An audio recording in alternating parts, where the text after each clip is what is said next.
ఆఫీస్‌లో అందరి ముందు చక్రి నా భర్త అంటూ నిజాన్ని బయటపెట్టిన మహా షాక్‌లో విక్కీ. అసలు ఏం జరిగింది తెలుసుకోవాలి అనుకుంటే వీడియోను చివరి వరకు స్కిప్ చేయకుండా చూసేయండి. వీడియో గనుక నచ్చినట్టయితే తప్పకుండా ఒక్క లైక్ చేయండి. మహా అయితే మనీషాకి ఫొటోస్ అయితే చూపిస్తూ ఉంటుంది. అప్పుడే మాధవ్ ఫోటో చూపించి, పెద్ది డ్రెస్సులు చాలా బాగున్నాయి కదా, అన్నీ బాగుండుండటం అయితే ఇప్పుడు పెద్దికి పెళ్లి జరిగి ఉండేది, గాయత్రి పెద్ది పక్కన ఉండేది. కానీ ఏం చేస్తాం, అంతా తలరాత. కానీ పెద్దికి కాబోయే భార్య ఎవరో కానీ చాలా అదృష్టవంతురాలు. ఎంతో అదృష్టం ఉంటే తప్ప పెద్దికి భార్య అవ్వలేరు అంటూ ఇక చెప్తూ ఉంటుంది మహా. అప్పుడు ఇక మనీష అయితే తన మనసులో అనుకుంటూ ఉంటుంది, ఆ అదృష్టం నేనే అయితే, నాకు ఇలాంటి భర్త దొరికితే బాగుండు, ఆయన ఏమంటారో అంటూ ఆలోచించుకుంటూ ఉంటుంది మనీష. ఏంటి మనీష, ఏమీ మాట్లాడడం లేదేంటి అంటూ మహా అనంగానే, అబ్బే ఏమీ లేదు మహా, నువ్వు ఫొటోస్ చూపించి మాట్లాడుతున్నావు కదా, అందుకని ఆ మాటలన్నీ వింటున్నాను అంటూ ఇక అనంగానే, అప్పుడిక మహా అయితే ఫోటోలో చూపించి బయటకైతే వస్తుంది. ఇంతలిక మనీష అయితే అనుకుంటూ ఉంటుంది, నేను ఎలాంటి భర్త అయితే రావాలి అని కోరుకున్నానో అలాంటి లక్షణాలన్నీ మాధవ్ గారిలో ఉన్నాయి. నన్ను పెళ్లి చేసుకుంటే నా అంత అదృష్టవంతురాలు ఎవ్వరూ ఉండరు అంటూ ఇక తన మనసులో అనుకుంటూ ఉంటుంది. ఇంతలో శైలు అయితే కేశవకి ఫోన్ చేసి, ఏంట్రా, ఏం చేస్తున్నావు, ఎప్పుడు చూడు మా అన్నయ్యకి పెళ్లి జరగాలి, తర్వాతే మన పెళ్లి జరగాలి అంటూ సోది చెప్తూనే ఉంటావు తప్ప నా ప్రాబ్లం నువ్వు అర్థం చేసుకోవా? నువ్వు ఇలా చెప్తూ మన పెళ్ళిని వాయిదా వేసుకుంటూ వెళ్ళిపోతున్నావు. ఇక్కడ వీళ్ళు చూస్తూ ఉంటే నాకు బలవంతంగా ఏదో ఒక రోజు నాకు పెళ్లి చేసేసేలా ఉన్నారు. నా బాధ ఎవరికి చెప్పుకోవాలో అర్థం కావడం లేదు అంటూ శైలు అనంగానే, బుస్సు, నువ్వేమీ బాధపడవలసిన అవసరం లేదు. నేనుండగా నీ మెడలో తాళి కట్టే అంత ధైర్యం ఎవరికీ లేదు. నువ్వు ఎప్పటికీ నా దానవే. నేను నిన్నే పెళ్లి చేసుకుంటాను. నువ్వేమీ బాధపడి కన్నీళ్లు పెట్టుకోవలసిన అవసరం లేదు అంటూ అనంగానే, ఏడ్చావులే, ఈ మాటలకేం తక్కువ లేదు. పెళ్లి చేసుకుందాము అంటేనేమో మా అన్నయ్య పెళ్ళి అవ్వాలి అంటావు. అలాగని ఏది జరగకుండా ఆపగలవు అంటే అది కూడా చెయ్యవు. ఎందుకంటే మొన్న చూశాను కదా, నీ అంతట నువ్వు ఊరు వెళ్ళిపోయావు. నేను గనక పెళ్ళి ఆపు ఉండకపోతే నా పరిస్థితి ఏమైపోయేది? నేను వేరొకరి భార్యను అయి ఉండేదాన్ని. నువ్వు గెడ్డం పెంచుకుని దేవదాసులా తిరుగుతూ ఉండేవాడివి అంటూ శైలు అంటూ ఉంటుంది. ఒసే బుస్సు, ఆ మాట మాత్రం అనకే. నేను నిన్ను ప్రేమిస్తున్నాను, నువ్వు నా లైఫ్లోంచి దూరం అవుతావు అన్న మాట కూడా నేను తట్టుకోలేను. ఖచ్చితంగా అన్నయ్యకి పెళ్ళైన తర్వాత నిన్ను చేసుకుంటాను అంటూ ఇక చెప్పి ఫోన్ అయితే పెట్టేస్తాడు కేశవ. అప్పటికి శైలు అయితే వీడు ఎప్పుడు పెళ్లి చేసుకుంటాడో, వాళ్ళ అన్నయ్యకి ఎప్పుడు పెళ్లి జరుగుతుందో అర్థం కావడం లేదు. ఈ లోపల వీళ్ళు ఏదైనా ప్లాన్ చేసి నాకు పెళ్లి చేస్తారో ఏంటో అంటూ శైలు అయితే భయపడుతూ ఉంటుంది. ఇంతలో వరాలైతే ఇక సురేష్తో చెప్తూ ఉంటుంది, మనం ఖచ్చితంగా ఏదో రకంగా శైలుకి మీ ఫ్రెండ్తో పెళ్ళి జరిపించి తీరవలసింది. అది ఎలాగో తప్పు చేయలేదని తెలిసిపోయింది కాబట్టి ఇక దానికి భయపడవలసిన అవసరం లేదు. మీ ఫ్రెండ్కి విషయం అంతా చెప్పు, మా చెల్లెలు ఏ తప్పు చెయ్యలేదో, మీ ఇద్దరికి పెళ్ళి జరిపిస్తాను అని చెప్పు అంటూ అనంగానే, ఆ విషయం ఎప్పుడో చెప్పానమ్మా, వాడు కూడా ఒప్పుకున్నాడు. ఆ రోజు తప్పు చేశాను, బలవంతంగా మెడలో తాళి కట్టేస్తే మీ చెల్లెలు నా భార్య అయి ఉండేది. నా భార్య అయిన తర్వాత ఖచ్చితంగా ఇక వాడిని మర్చిపోతుంది. ఇక తాళికి విలువ ఇస్తారు కాబట్టి చచ్చినట్టు నాతో కలిసి కాపురం చేసేది. నిజంగానే తను ప్రెగ్నెంట్ అనుకుని పొరపాటు పడి చేతికొచ్చిన అవకాశాన్ని వదిలేసుకున్నాను అని వాడు కూడా చెప్పాడమ్మా. శైలుని వాడు ప్రాణంగా ప్రేమించాడు. శైలు తన జీవితంలోకి రావడానికి ఏం చేయడానికన్నా సిద్ధపడతాడు. అందుకని అన్నీ వివరంగా చెప్పాను. వాడికి మంచి జాబు, హోదా అన్నీ ఉన్నాయి కాబట్టి నేను ఆశపడుతున్నాను అంటూ సురేష్ అనంగానే, నిజమేరా, మన శైలుని అలాంటి ఇంటికే కోడలుగా పంపించాలని నేను అనుకుంటున్నాను. ఖచ్చితంగా ఈ పెళ్లి జరిగి తీరవలసింది. మనం అన్ని ఏర్పాట్లు చేసే వరకు మీ నాన్నకి కూడా ఈ విషయం చెప్పకు. ఎందుకంటే కూతురంటే పంచప్రాణాలు కదా. మళ్ళీ బలవంతంగా పెళ్లి ఏర్పాట్లు చేస్తున్నాము అంటే మీ నాన్న అడ్డుకుంటాడు అంటూ ఇక వరాలైతే చెప్తూ ఉంటుంది. మరొక వైపు ఇక కేశవైతే ఆలోచిస్తూ ఉండంగా అప్పుడే ఇక మహా అయితే వస్తుంది. ఏంటి ఆలోచిస్తున్నారు అంటూ అడుగుతూ ఉండంగా ఏమీ లేదు, బుస్సు గురించే ఆలోచిస్తున్నాను అంటూ చెప్తూ ఉంటాడు. ఇంతలో అప్పుడే ఇక చక్రి అయితే వస్తాడు. నువ్వు బుస్సు గురించి ఆలోచిస్తున్నాను అంటూ ఇలా కాలం గడిపేస్తూ ఉంటే నీ బుస్సు ఖచ్చితంగా నీకు దూరం అయిపోతుంది. ఎందుకంటే ఆల్రెడీ మనం లేని సమయం చూసి వాళ్ళు పెళ్లి ఏర్పాట్లు చేసి బలవంతంగా పెళ్లి చెయ్యాలి అనుకున్నారు. ఆ అమ్మాయి ఒక్క నిమిషం గనుక ఆలోచనతో అలా నింద వేసుకోకపోతే ఈ పాటికి తను వేరొకరు భార్య అయి ఉండేది. నువ్వు పిచ్చివాడు అయి ఉండేవాడివి. అందుకనే నేను చెప్తున్నాను విను.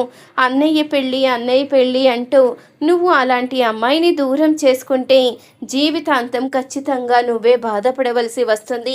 తను నిన్ను ప్రాణంగా ప్రేమిస్తుంది. నిన్ను ప్రేమించే అమ్మాయిని నువ్వు పెళ్లి చేసుకుంటే ఖచ్చితంగా నీ జీవితం బాగుంటుంది. అందుకే చెప్తున్నాను విను. అన్నయ్య పెళ్లి జరిగేంత వరకు నువ్వు గనక పెళ్లిని వాయిదా వేస్తే వాళ్ళు ఏదో రకంగా మనకి తెలియకుండా, ఆఖరికి ఆ అమ్మాయికి తెలియకుండా పెళ్లి చేసే రకాలు. ఒకవేళ పెళ్లి జరిగింది అంటే నీకు తెలిసిన విషయమే కదా. ఇప్పుడు మెడలో తాళి పడిన తర్వాత ఆ తాళి తెంపేసి నువ్వే కావాలని తను రాలేదు. ఎందుకంటే మన భారతీయ సాంప్రదాయంలో అలాంటి విలువ ఉంది తాళికి. అందుకనే చెప్తున్నాను, తను నీది అనిపించుకోవాలి అంటే ఖచ్చితంగా మీ ఇద్దరికి పెళ్లి జరిగి తీరవలసింది. చేతులు కాలిన తర్వాత ఆకులు పట్టుకున్న ప్రయోజనం లేనట్టు నువ్వు ఇలాగే ఆలస్యం చేస్తూ ఉంటే తర్వాత నువ్వే బాధపడతావు అంటూ చక్రి అయితే కేశవకి చెప్పి వెళ్ళిపోతాడు. అప్పటికి కేశవ ఆలోచిస్తూ ఉంటాడు. ఇంతలో విక్కీ అయితే వస్తాడు. విక్కీని చూసిన మాధవ్ అయితే మీరా రండి, మీరు మా మహాలక్ష్మి ఉద్యోగం చేసే కంపెనీ ఎండిఏ కదా, మీరు ఇలా వచ్చారేంటి సడన్గా అంటూ మాధవ్ అయితే అడుగుతూ ఉంటాడు. అది కాదండి, లక్కీ కొన్ని రోజులుగా ఆఫీస్కి రావడం లేదు కదా, అసలు ఏం జరిగిందో తెలుసుకుందామని నేను ఇలా వచ్చాను అంటూ ఇక విక్కీ అయితే చెప్తూ ఉంటాడు.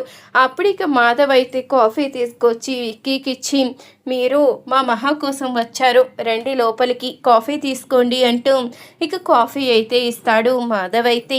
అప్పుడు ఇక విక్కీని చూసిన చక్రి అయితే ఏంటండి మహాగారు ఆఫీస్కి రావడం లేదని మీరు స్వయంగా ఇంటికొచ్చి అడుగుతున్నారా?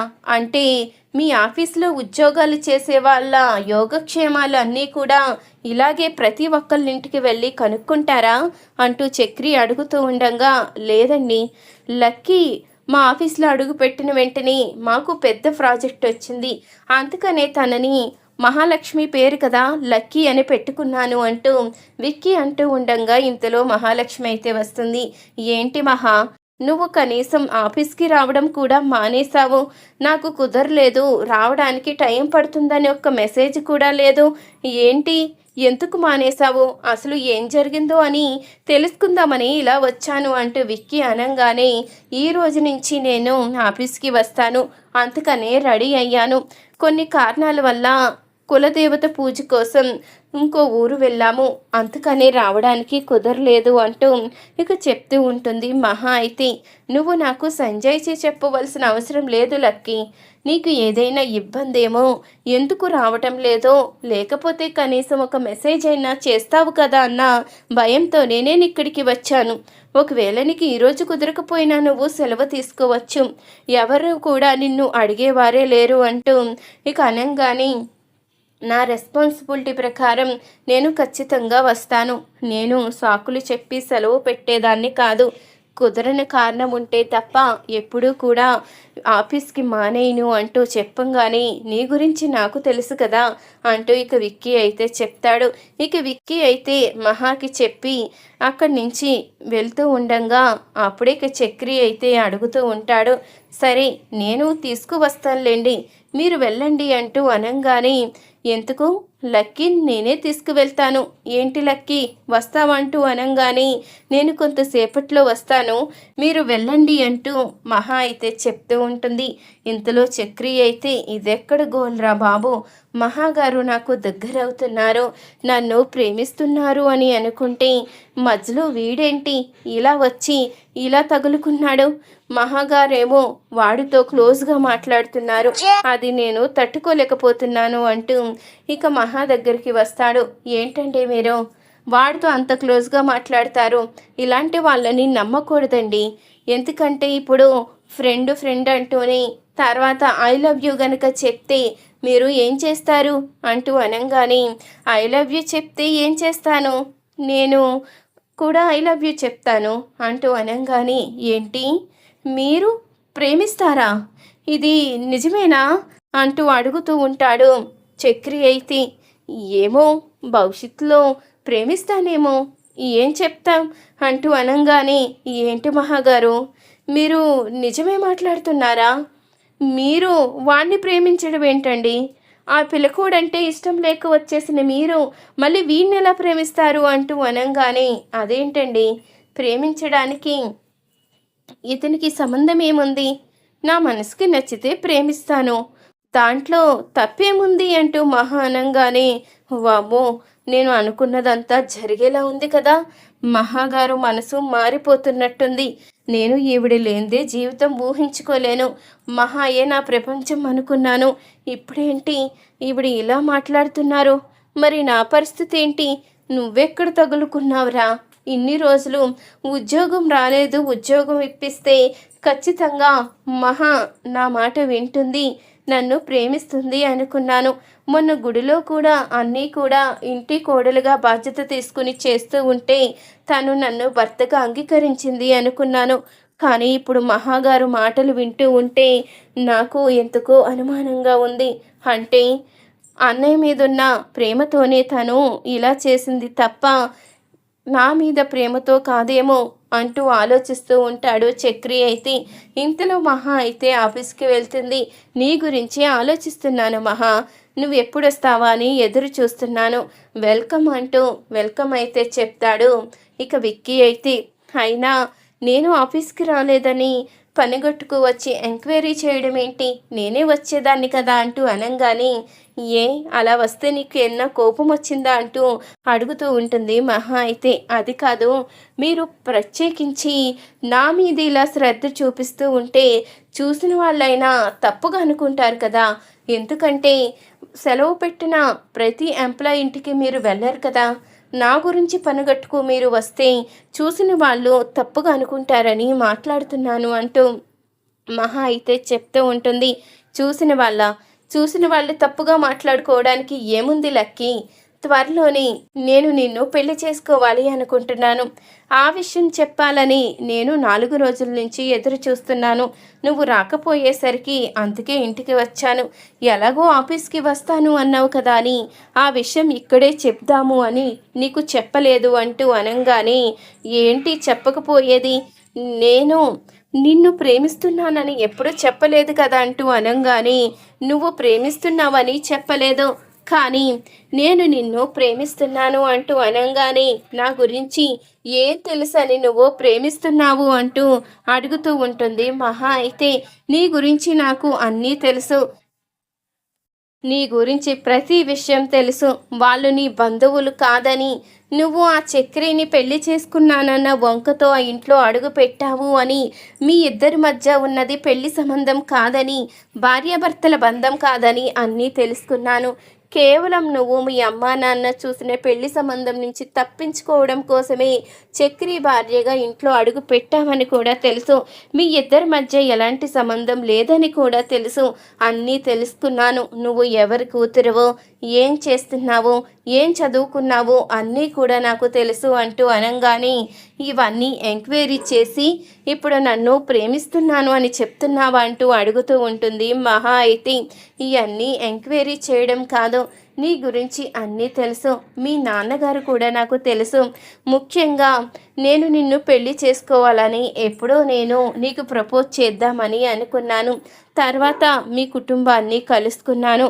అప్పుడే మీ నాన్నగారు జరిగింది మొత్తం అంతా చెప్పారు. అప్పుడే నిర్ణయించుకున్నాను. నేను నిన్ను పెళ్లి చేసుకోవడం కోసమే ఆ సంబంధం ఆగిపోయింది. ఇప్పుడు చక్రిని పెళ్లి చేసుకుని ఇంట్లో అడుగు పెట్టావు తప్ప తనని భర్తగా చూడడం లేదని కూడా తెలుసుకున్నాను. ఇదంతా నా కోసమే అని అర్థమైంది. అందుకే నీకు వచ్చిన వెంటనే ఆఫీస్లో ఉద్యోగం ఇచ్చాను. నేను నిన్ను ఎలా కలుసుకోవాలి అని ఎదురు చూసే సమయంలో నువ్వే ఉద్యోగం కోసం ఆఫీస్కి వచ్చాము. ఇక అది నా అదృష్టం. నేను వెతుకుతున్న అమ్మాయి నా దగ్గరికే వెతుక్కుంటూ వచ్చింది. అంటే ఇదంతా దేవుడు వరం. నా కోసమే ఆ దేవుడు నిన్ను ఇక్కడికి పంపించాడు అని ఎంతగానో మురిసిపోయాను. అందుకని ఇప్పుడు ఈ విషయాన్ని చెప్తున్నాను అంటూ ఇక అనంగానే అప్పుడే ఇక మహా అయితే ఇంతలో చక్రికి అయితే రమ్మని ఫోన్ చేస్తుంది. చక్రి అయితే ఆఫీస్కి వస్తాడు. ఏంటండి సడన్గా ఉన్నట్టుండి ఆఫీస్కి రమ్మన్నారేంటి? ఏదైనా ప్రాబ్లమా అంటూ అడుగుతూ ఉంటాడు చక్రి అయితే. అప్పుడు ఇక మహా అయితే అందరి ముందు చక్రిని కౌగలించుకొని, నేనిప్పుడు చెప్తున్నాను వినండి.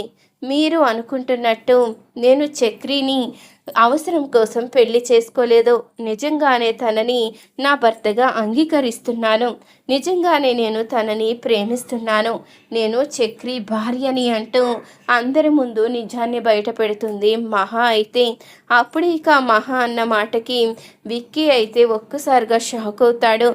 ఏంటి నువ్వు తనని కేవలం ఆ రోజు ఆ పెళ్లి నుంచి తప్పించుకోవడం కోసమే కదా చేసుకున్నది, మరి ఇప్పుడేంటి ఇలా మాట్లాడుతున్నావు అంటూ ఇక విక్కీ అడుగుతూ ఉండగా, ఆ రోజు చేసుకున్న మాట నిజమే. కేవలం ఆ పిల్లకోడు నుంచి పెళ్లి తప్పించుకోవడం కోసమే చక్రి చేత నా మెడలో తాళి కట్టించుకున్నాను. తనని భర్తగా కూడా యాక్సెప్ట్ చెయ్యలేదు. కానీ మొన్ననే నిర్ణయించుకున్నాను. నేను చక్రిని నా భర్తగా అంగీకరించాలని ఆ ఇంటి కోడలుగా అన్ని బాధ్యతలు తీసుకుని ఆ ఇంటి కోడలుగా గుడిలో అన్ని మొక్కులు తీర్చాను. అలాంటప్పుడు మరి చక్రిని భర్తగా అంగీకరించక నేను ఎలా విడిగా వదిలేస్తాను అనుకున్నావు? చక్రియే నా భర్త. ఈ విషయం నీకు ఇప్పటికైనా తెలుసుంటుంది కదా. నిన్ను నా లైఫ్లోకి పంపించాలని ప్రయత్నించిన ఆ పెద్ద మనిషికి చెప్పు.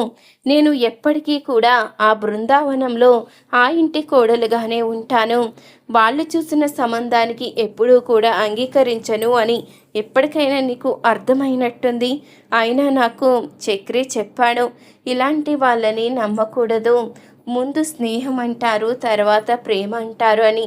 ఇప్పుడు అర్థమైంది చక్రి మాటల్లో విషయం ఏంటో అని అంటూ ఇక మహా అనంగానే ఆ మాటకి విక్కీ అయితే షాక్ అవుతాడు. నువ్వు ఇంత షాక్ ఇస్తావని అస్సలు అనుకోలేదు. నువ్వు నా లైఫ్లోకి వస్తావని ఎన్నో ఆశలు పెట్టుకున్నాను. ఎంతగానో నీ కోసం ఎదురు చూశాను. నువ్వు నా లైఫ్లోకి రావడం నా అదృష్టం అనుకున్నాను. కానీ ఇలా చేస్తావని అస్సలు అనుకోలేదు అంటూ విక్కీ అయితే అనుకుంటూ ఉంటాడు. ఇంతలో చక్రికి అయితే ఏమీ అర్థం కాదు. ఏంటిదంతా? ఇదంతా కళ నిజమా? నాకే అర్థం కావడం లేదు. అంతమంది ముందు నన్ను కౌగిలించుకుని మహాగారు నేను తన భర్తని అని చెప్పారా? అంటే ఇదంతా నిజమేనా? నేను స్పృహలోనే ఉన్నానా అంటూ చక్రి అయితే అనుకుంటూ ఉంటాడు. చక్రి అయితే తనంతట తానే గిల్లుకొని, అమ్మో ఇదంతా నిజమే, నిజంగానే మహాగారు నన్ను తన భర్తగా ఒప్పుకున్నారు అంటే ఇప్పటి వరకు తన మనసులో ప్రేమున్నా అది బయట పెట్టకుండా నన్ను కావాలనే మోసం చేస్తూ వచ్చారు. నేను తనని ప్రేమిస్తున్నానని తెలుసు కూడా అది యాక్సెప్ట్ చేయకుండా కావాలనే ఇంతకాలం నన్ను దూరం పెట్టారు. ఇంటి కోడలుగా బాధ్యత తీసుకొని అమ్మవారి గుడిలో తాను పూజలు చేసినప్పుడే నిజం తెలుసుకోవలసింది నేనే ముద్దులా తెలుసుకోలేకపోయాను అంటూ అనుకుంటూ ఉండగా ఇంతలో మహా అయితే వస్తుంది. ఏంటి అంత దీర్ఘంగా ఆలోచిస్తున్నారు అంటూ అనంగానే, అది కాదండి, మీరు అంతమంది ముందు నన్ను మీ భర్త అని చెప్పారు కదా, ఇంకా ఆ షాక్ నుంచి నేను తేరుకోలేదండి. నిజంగానే మీరు నన్ను మీ భర్తగా ఒప్పుకున్నట్టే కదా? ఇది కళ కాదు కదా, ఏ ట్రాపు కాదు కదా అంటూ అడుగుతూ ఉంటాడు. ఇక చక్రి అయితే, అంటే నేను చెప్పింది మీకు నమ్మకం కలగలేదా? నిజంగా నేను చెప్పింది నిజం కాదనే మీరు అనుకుంటున్నారా? ఆ రోజు పిల్లకోడి నుంచి తప్పించుకోవడానికి మిమ్మల్ని పెళ్లి చేసుకున్నట్టు, ఇప్పుడు విక్కీ నుంచి తప్పించుకోవడానికి మిమ్మల్ని భర్తగా అని అందరితో చెప్పి ఇలా మోసం చేస్తున్నాను అనుకున్నారా? అంటూ మహా అనంగానే, అది కాదండి. అంటే మీరిచ్చిన షాక్ నుంచి నేను ఇప్పటికీ కూడా కోలుకోలేకపోతున్నాను. అంటే ఈ ప్రపంచంలో నేను ఇంత అదృష్టవంతున్నా అనే విషయాన్ని నేనే గ్రహించలేకపోతున్నాను అంటూ ఇక అనంగానే, అప్పుడే ఆ మాటకి మహా అయితే చక్రిని కౌగిలించుకుని, ఇదంతా నిజమే, ఎప్పటికైనా నమ్ముతారా? నేను నిజంగానే మిమ్మల్ని భర్తగా అంగీకరించాను అంటూ మహా అయితే చెప్తుంది. ఈ వీడియో గనుక నచ్చితే తప్పకుండా లైక్ చేయండి.